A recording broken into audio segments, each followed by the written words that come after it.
Maketu Vade Totara, also known as Vedamokingi Maketu, became the first person to be executed under British judgment in New Zealand.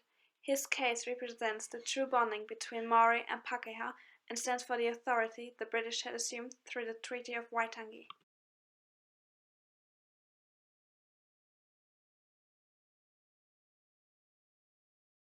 In 1840, the Treaty of Waitangi was signed by more than 500 Maori chiefs. It was meant to be the physical evidence of the bonding between two great nations. Through this treaty, Maori officially accepted the British justice system. During the process of establishing the first Supreme Court in New Zealand, the British authorities judged and sentenced Maori offenders with fines. Those judgments were widely accepted, as this way of giving something back for what was taken corresponded well with the Maori principle of utu.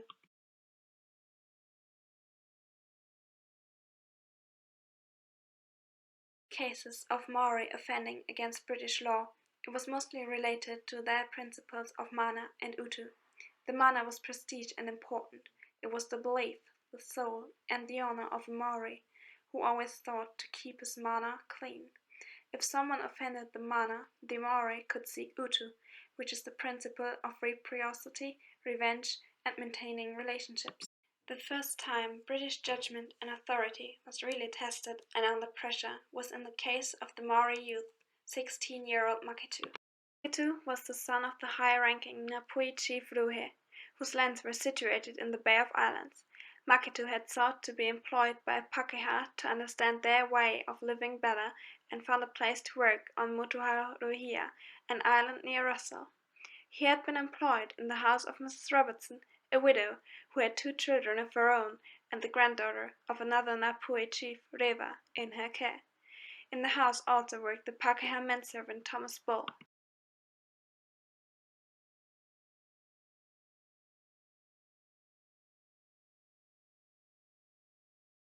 In late 1841, a few settlers and Maori saw smoke curling from the island they knew to be the home of Mrs. Robertson and her household.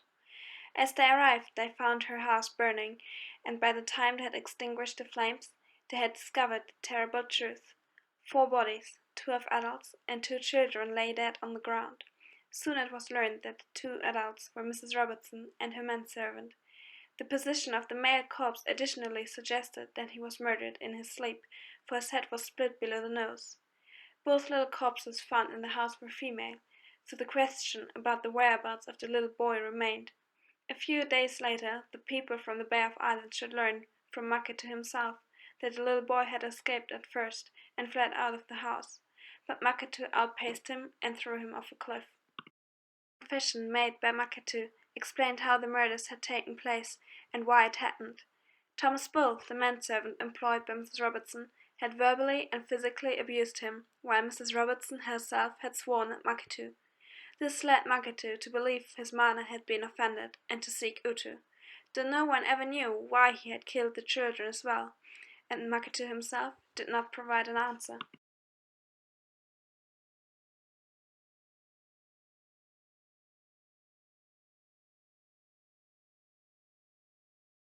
It was not usual for Maori to keep silent about their doings. After Maketu had arrived at his father's village, where he had fled to after he had feared to be arrested if he stayed in the Russell area, he told his story repeatedly. The members of the Ngāpuhi did not care about the 2 adults he had killed, since they had offended Maketu's mana, or even the killings of the 2 Pākehā children. But given the fact that Maketu had killed the granddaughter of Ngāpuhi chief Reva, the other chiefs feared a war between each other. If Reva sought utu for his granddaughter's murder, it would have been more than justified. The Maori leaders already knew that Pākehā were looking for Maketu, wanting to arrest him for the crimes he had committed. So taking this opportunity, the Ngāpuhi chiefs surrendered Maketu into the hands of British justice, alongside with a resolution distancing themselves from his deeds. This solved 2 problems for them.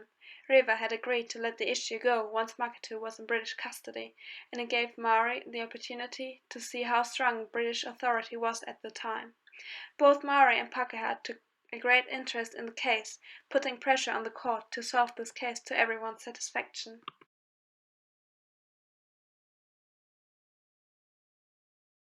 Because of this great volume of attention, British justice had to make sure to judge Maketu as a Pakeha would have been.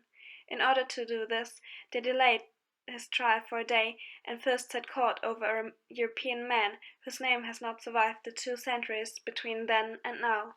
This man was accused of manslaughter, who was also sentenced to death, but who managed to flee in the night before his execution. This escape was understandably questioned by Maori, wondering if the Europeans had allowed their fellow man to disappear.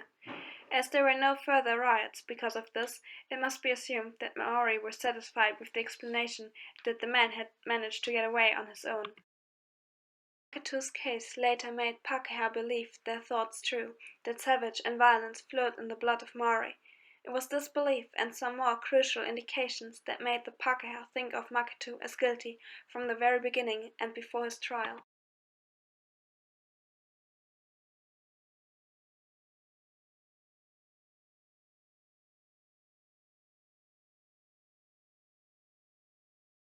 Maketu was tried on the 1st of March 1842 on the charges of murder and manslaughter.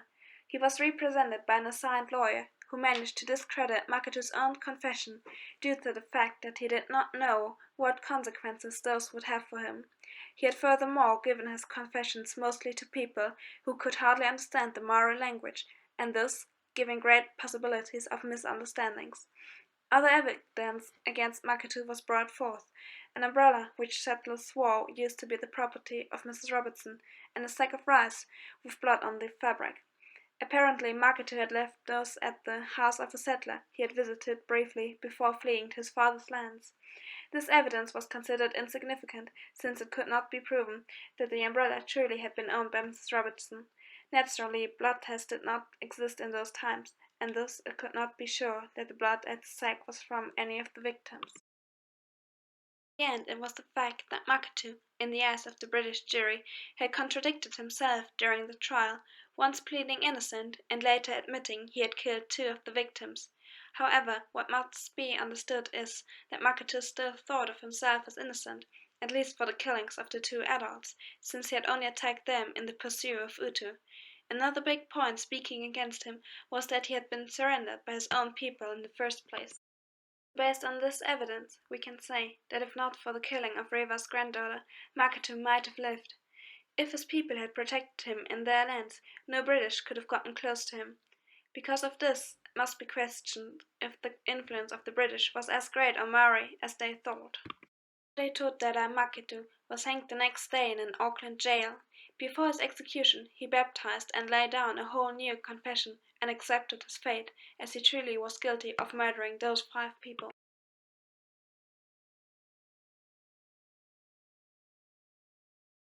The case of Maketu attracted the attention of many fine historians. One of them is Alan Ward, a New Zealand historian who had a particular interest in the customary land tenure by Maori in New Zealand. He has examined and provided the main factors that had to be considered, and also presented many answers about this case. While much of the general information had been provided by W. H. Oliver and Claudia Orange as part of their Dictionary of New Zealand Biography, it was Alan Ward who saw and described the case of Maketu as part of the process of establishing the agreements reached with the Treaty of Waitangi between Maori and Pakeha. This case would confirm how strong the hold of British authority was on Maori and the country. They had to prove their strength if the Treaty of Waitangi was supposed to mean anything, and to have power over the people, and thus what power Pakeha had over Maori.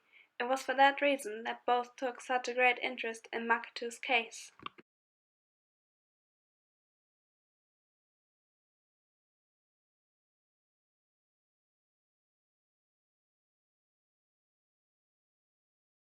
As long as the British stuck to giving fines for committed crimes, Maori were fine with it.